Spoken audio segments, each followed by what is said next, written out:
E quem vai saber se está pronto? É quando a morte chegar. Se a morte bater aqui agora, der um impacto agora, eu morrer, acabou, Jesus voltou. Não quero nem saber se entendia, se não entendia isso aqui. Não é saber se entende, se não entende. É estar pronto. O negócio é estar pronto para subir, ou não estar pronto e vai ficar. Entendeu? Mas como eu acredito que a igreja vai passar pela tribulação, então nós vamos explicar aqui no entendimento que a igreja vai passar pela tribulação. Nós vamos começar orando, entregando a Deus esse conhecimento para que Ele possa iluminar, para que seja fácil para eu explicar e fácil para você entender. Amém? Amém. Mesmo assentados, vamos orar para que Deus nos dê essa iluminação. Amém. Senhor, te damos graças por esse momento da tua presença. Abre nossas mentes para entender a tua palavra. Queremos guardar como a tua palavra diz, que é bem-aventurado quem guarda, quem lê e quem ouve. Pai Santo, fala conosco mais uma vez, no nome de Jesus. Amém. Irmãos amados, estamos vendo aqui um gráfico que representa os 7 anos de tribulação, que no meu entendimento ainda vai começar.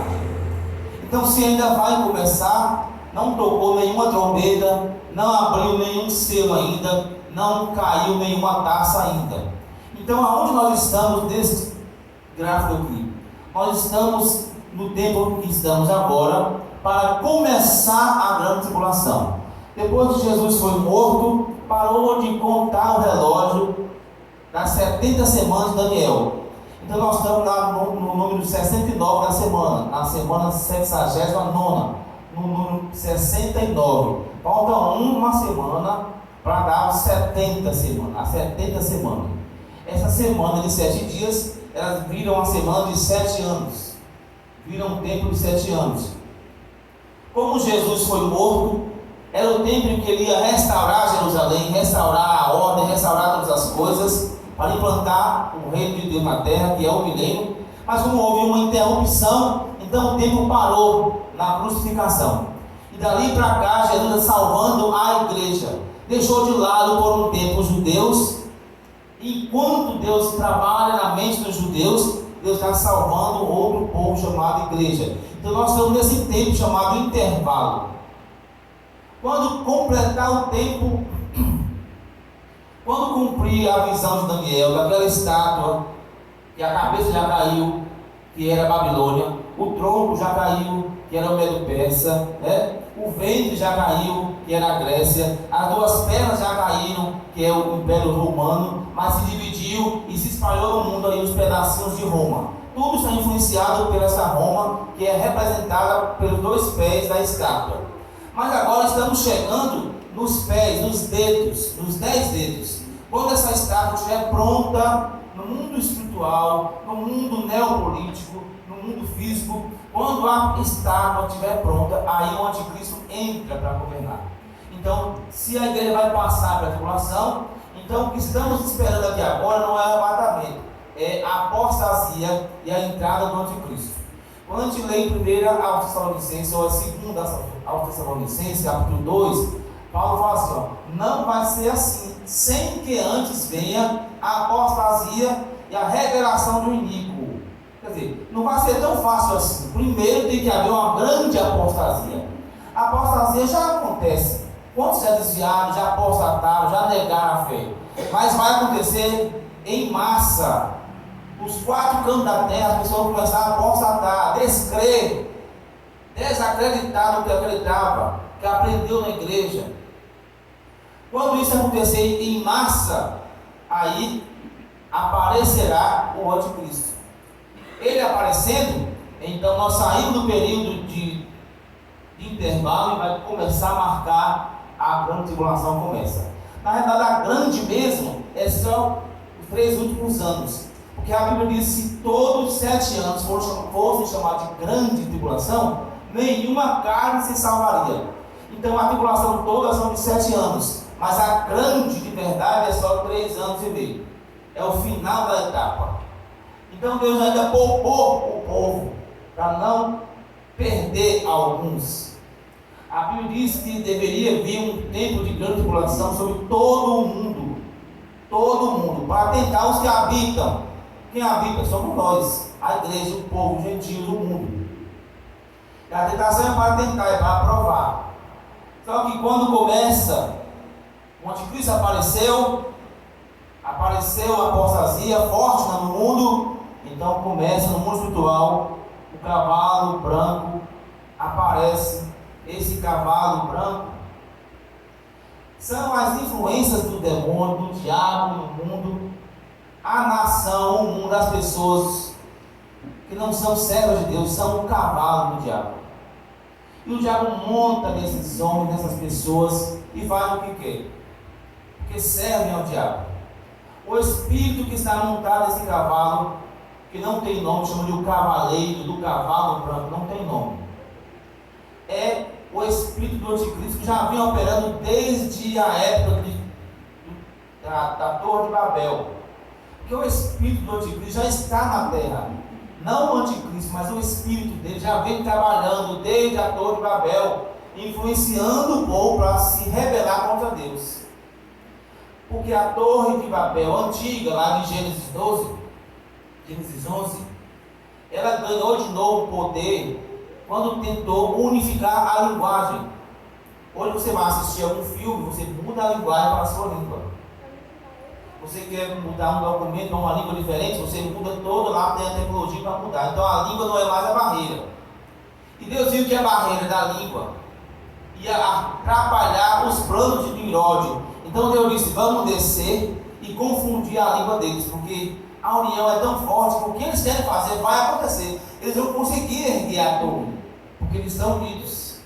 Olha, até Deus disse bem da unidade, da união. Ninguém pode com quem está unido. Então Deus desuniu, Deus desbaratou, Deus espalhou o povo da terra, confundindo a linguagem.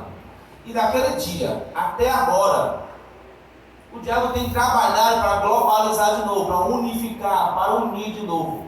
E aí nós temos a palavrinha globalização, que é para globalizar, para facilitar o quê? Quando todo mundo tinha falando uma língua só, e já estamos falando uma língua só, aí tem como a gente colocar um Nimrod de novo, para construir de novo a Torre de Babel. O que é a Torre de Babel? É a confusão, é a rebelião em massa, todo mundo querendo a mesma coisa, destronar Deus, fechar a igreja, acabar com o cristianismo. Porque agora a torre, quem manda é o Nimrod, que é um tipo do anticristo. Então quando esse cavalo sair, que é um ano específico, para a data, dia, mês e ano, vai inaugurar a grande tribulação, começo dos 7 anos, aí não vai ver cavalo, as pessoas não vão ver cavalo branco andando na rua com um espírito montado. Isso já está acontecendo no mundo espiritual. Só que vai acontecer em massa quando inaugurar a grande tribulação. Porque se você for fazer uma análise, tudo que já acontece aqui, as pragas, os flagelos, todas as maldições que estão preparadas para derramar no Apocalipse, se a gente pensar que já está acontecendo, parece que sim, que já saiu o primeiro, o segundo, o terceiro, o sexto, o sétimo, cavalos, os 4 cavalos, quero dizer. E esses espíritos já estão na terra. Mas tudo isso é a influência do diabo na terra. Mas ainda vai chegar o dia de que realmente ele tome o poder da terra. Porque a vontade dele, quando ele foi expulso, era: eu vou voltar, eu vou subir de novo às alturas, vou sentar no trono de Deus, vou ser semelhante ao Altíssimo. Ele está brigando com isso até hoje, querendo esse poder. E Deus vai permitir que ele tenha esse poder por um momento, por um tempo.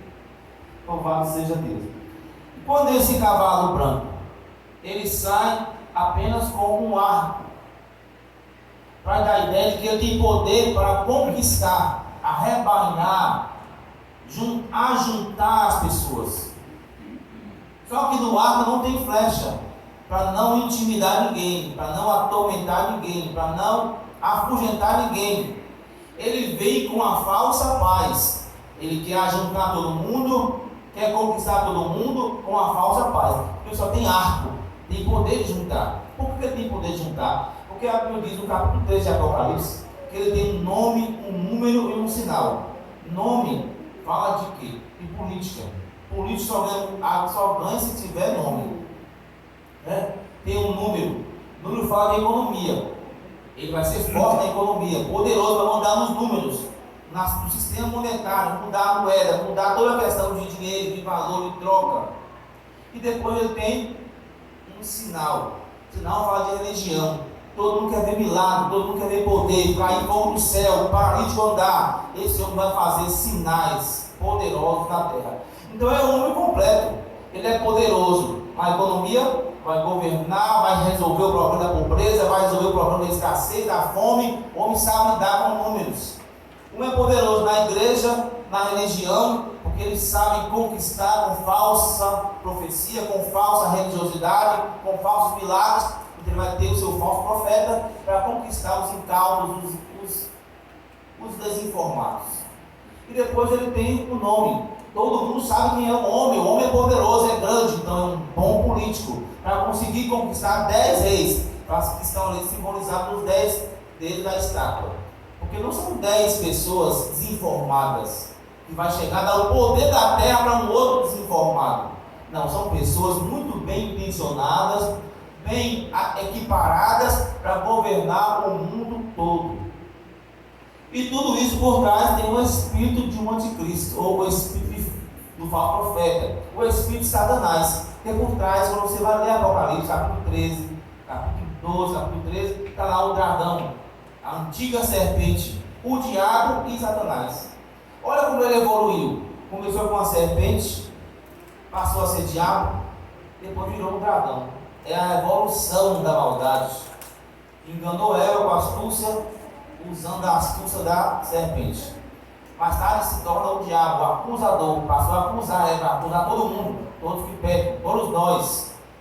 Mais tarde ele se desenvolve melhor e passa a ser Satanás, que é o adversário, é o que significa a palavra Satanás. Ele é adversário de Deus. E por fim, é o dragão, ele é a reunião de toda a maldade, desde Nimrod até o dia que começar a grande tribulação. Toda a maldade se concentra nele. Aí chega a ser chamado de dragão. Dragão é uma figura mitológica, imaginária, que não existe, ninguém cria dragão, não existe dragão. Inventaram, é mitologia, é folclore. Ela dá a ideia de uma monstruosidade da maldade, reunida em uma personalidade chamada Satanás. Como ele é espírito, ele não pode estar no mundo, então ele se manifesta no homem chamado Anticristo. Só que ele não vai se chamar de Anticristo, vai ter um nome comum como todo mundo. Só que por trás ele é contra Cristo, contra a religião, contra o cristianismo, contra as coisas de Deus. Né? Nesse mesmo tempo que o selo é aberto, que sai esse cavalo, louvado seja Deus. Depois que sai esse cavalo, ele recebe uma coroa. Veja que ele recebe, ele já sai no ar. Então ele está pronto. Quando você lê capítulo 6 de Apocalipse, versículo 1, e o anjo, o quarto ser vivente, chamou e disse: vem. Então ele já está pronto, esperando a hora de governar na terra, de amaldiçoar a terra, de trazer tristeza para a terra. Nesse momento em que sai o cavalo branco, toca-se também a primeira trombeta contra a terra, para destruir a terra. Quando você vai lendo o Apocalipse, não há uma destruição em massa.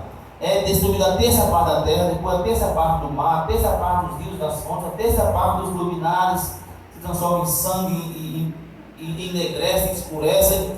Depois a terça parte dos demônios são soltos na terra. Então de terças em terças partes, Deus vai destruindo, até que chega na sétima trombeta e a 10ª parte da cidade cai. E aí a destruição se aglomera, porque está chegando o final da grande tribulação.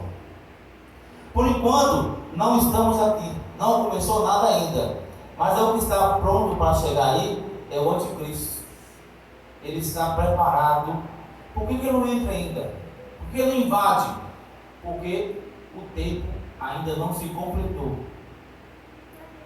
Alguns ensinam que é o Espírito Santo que está impedindo, porque quando ele apareceu, o Espírito Santo sai. O Espírito Santo não pode sair da igreja, porque ele é Deus, ele é Espírito. Nada prende o Espírito Santo, ninguém pode prender o Espírito Santo. Então não é o Espírito Santo que está detendo onde Cristo chegar, é o tempo que não se completou. Os dedos da estátua, os 10 reis que vão ter domínio para dar poder para esse homem ainda não estão completos. Quando aparecerem os 10, aí sim. O Espírito Santo nem por isso sai da terra. Ele continua aqui, convencendo as pessoas do pecado, da justiça e do juízo. Porque ele é Deus. Ele não pode sair daqui porque o mal entrou, então ele sai. Não, ele tem que ficar. Ele continua. Ele nem fica nem sai, porque ele está agora aqui.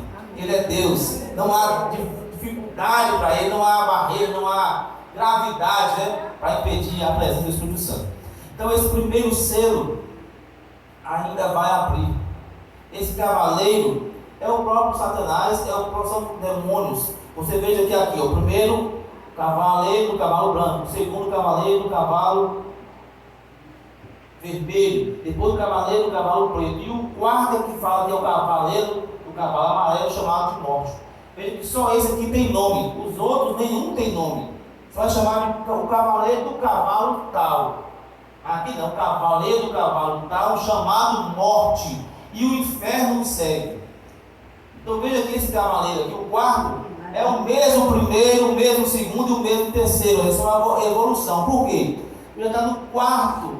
Já são 3 anos e meio de provação, de dificuldade. Veio a falsa paz, depois veio a guerra, veio a fome e agora a morte. Por quê? Vai começar a matar os santos. O povo de Deus que está aqui passando pela tribulação, pela dificuldade, está passando a ser perseguido. Então agora o diabo, incorporado no anticristo, se revela que ele veio para ser adorado. Então agora ele tem nome, e o nome dele é morte. Agora ele se revela, ele rasga o contrato que fez com os povos da terra, com a sua falsa paz, para enganar, para ser o manda-chuva do mundo. Agora ele quer ser adorado, ele quer ser Deus. Nesse período aqui, ele já está em Jerusalém, sentado no trono, lá no tabernáculo, e agora ele diz que ele é Deus. Aí os judeus entendem que caíram na cilada e rejeitam esse chamado anticristo e passam a ser perseguidos por ele. Aí ele passa a matar. Veja que no 5º selo, quando abre o selo, o que acontece? Os mártires são vistos debaixo do altar. Muita gente vai morrer aqui debaixo do altar, ou seja, na terra. O altar de morte é a terra, porque no céu não tem altar de morte. Lá só tem altar de incenso. Quando você lê o Apocalipse, você não vê nenhum altar de bronze. Você só lê altar de incenso, altar de oração. O altar de sacrifício é o altar de bronze. E o altar de bronze está na terra, porque a terra é o átrio exterior do tabernáculo celeste, que é o céu, ou santo dos santos. Então é aqui que a gente morre, é aqui que as pessoas vão derramar sangue.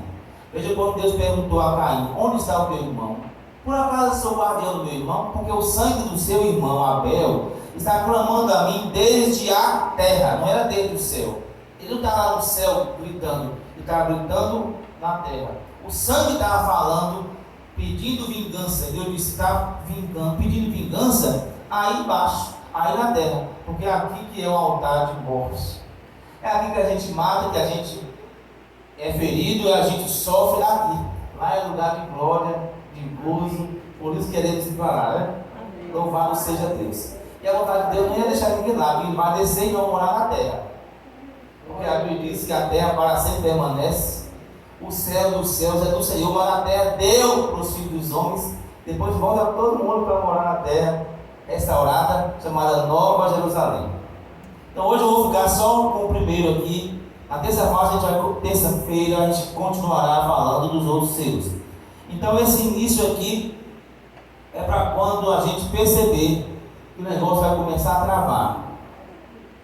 Mas é um travamento que não vai oprimir logo de pronto, a queima-roupa, vai trazer uma falsa paz. Por quê? Porque quem vai estar na terra não é essa igreja Filadélfia. É claro que essa igreja Filadélfia já está acabando, né? Se você olhar para os 4 cantos da terra, e olhar para todas as igrejas, você não vai ver mais uma igreja chamada Filadélfia. De Filadélfia já não tem muita coisa. Quem está tomando o corpo dessa igreja que era a Filadélfia é a igreja da Laodiceia. Se você for estudar as igrejas lá, as 7 igrejas, a 7ª igreja é qual? É a Laodiceia. A 6ª igreja é a Filadélfia. Então nós já estamos saindo da fase da igreja Filadélfia, aquela crença passada, que nega o mundo, nega tudo, mas não deixa Jesus. Agora não, o povo deixa Jesus e pega tudo. É o contrário, porque a igreja Filadélfia está indo embora. Os fiéis estão aí, escondidos em Deus, que tem que ter fiel para adorar a Deus. Mas a igreja de Laodiceia está tomando corpo. E quando se tomar corpo, aí vai haver a grande apostasia no mundo. Quando o mundo ficar todo ateu, apóstata, idólatra, descrente, quando digo o mundo, é o cristão, o cristianismo, o catolicismo. Nós vamos chamar de um país laico, um país que aceita todo tipo de religião e é considerado como um país católico, um país cristão. Só que esse catolicismo, esse cristianismo, não é um cristianismo ou catolicismo verdadeiro, como diz a palavra. A palavra católico significa universal. Então todos somos católicos, porque somos da Igreja Universal de Cristo. Quando Constantino aceitou a Cristo, ele universalizou o cristianismo. Ele não queria perder a política, ele queria ser um bom rei, ser bem visto. Então ele acabou com a perseguição, universalizou o cristianismo e colocou o catolicismo acima de todas as coisas. E assim ficou a palavra católico, significa universal. Nós somos e participamos desse catolicismo, desse cristianismo, que é uma mistura de tudo que é bom e tudo que não presta, mas o verdadeiro cristianismo é bíblico. Esse livro que nós lemos na Bíblia aos romanos eram os primeiros romanos santos, os primeiros romanos fiéis, que com o tempo, depois do ano 303, depois de Cristo, eles começaram a se corromper. Quando a igreja se uniu ao Estado, como Constantino passou a governar o mundo, ele unificou o cristão com os católicos, misturou, deu muitos cargos para os pastores, para os bispos, para os presbíteros. Eles ficaram cheios de vida e começaram a mandar no Estado, ter cargos poderosos e começaram a deixar entrar o pecado, o erro, a idolatria dentro da igreja. E aí acabou. Aí aqueles romanos de verdade, cristãos e evangélicos, acabou. Só está no papel, só está ali aquele livro que a gente lê aos romanos. E daí para cá veio Lutero, que protestou por tudo isso, e aí nasceu o protestantismo, mais tarde o cristianismo, mais tarde esses evangélicos, e depois essa era de gospel, que misturou tudo de novo, nós estamos descambando de novo para a apostasia. E quando essa apostasia se generalizar, aí entra o anticristo. E quem Jesus levar antes, já foi arrebatado, Jesus já voltou. E quem Jesus não levar antes, vai passar pela grande tribulação. Então o momento é, prepara-te, ó Israel, para encontrar com teu Deus. O negócio é preparar, meu irmão. É preparar, porque o arrebatamento é aqui, no 7º ano. Por que é 7 anos depois? Porque não é na 7ª trombeta? Se é a 7ª trombeta, a trombeta é no 7º ano, então é no final do ano. Porque a Bíblia diz que a ressurreição é no último dia. Se é o último dia, é no último dia da grande tribulação. Não é a tribulação no 7º ano, não é a trombeta, a 7ª trombeta. Apocalipse capítulo 10. E o anjo tocou a sua 7ª trombeta. E nos dias da voz do 7º anjo, tudo se cumprirá. Apocalipse capítulo 10. Então, quando o anjo, nos seus dias, tocar a 7ª trombeta, acontecerá o arrebatamento. O arrebatamento também é a ressurreição. E a ressurreição ela acontece no último dia. Se acontecer aqui, não é o último dia. Se vai começar no último dia, é no último dia da grande tribulação. Que Deus abençoe. Na próxima sexta-feira a gente continua em nome de Jesus. Vamos adorar o Senhor.